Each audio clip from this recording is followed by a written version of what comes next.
The next person to get the award is Rob Bartholomew. And Rob, please come up. When I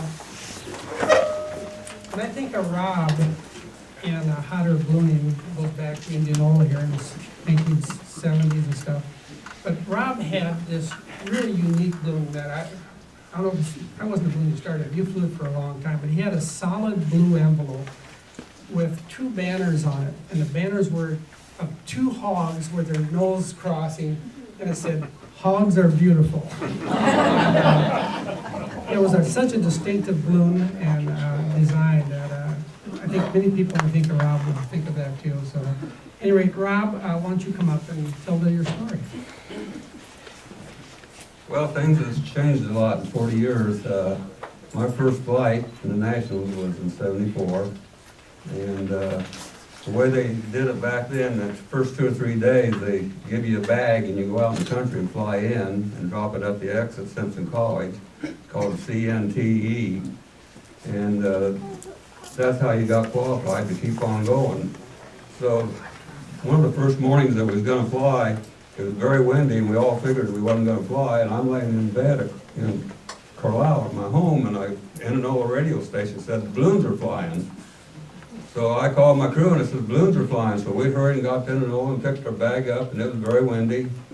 Went out to the northwest. The wind was blowing from the northwest towards Simpson College. Had one of the crew members go into a farmer's house and call weather, see what the wind direction was, because we didn't know what pieballs was then. And I remembered taking off. We burnt the balloon. It was very windy. And I remember the guys more experienced than I was saying, "Boy, when you come in over the target, them baggies really drift." He said, "You got to really lead them." So we got off the ground, and by accident, we headed right towards Simpson College in the X. And so we're coming in over Iowa Street, about 2 blocks before the X, and I remember they said, "Boy, these baggies really drift." So I threw my baggie out and went right down on Iowa Street.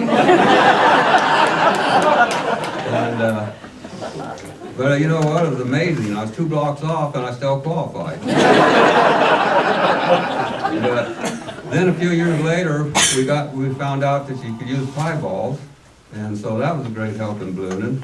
And then after that, we had radios, and I remember one national that we couldn't use our radios while we flew. We could use them when we got on the ground and talked to our crew.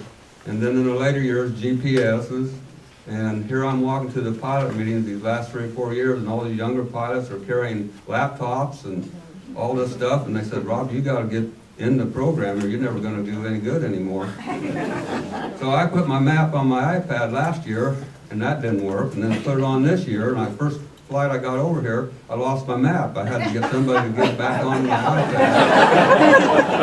So I come from the old school, not growing up in computers, but it's been a wonderful 40 years, and I hope we can keep flying for a while.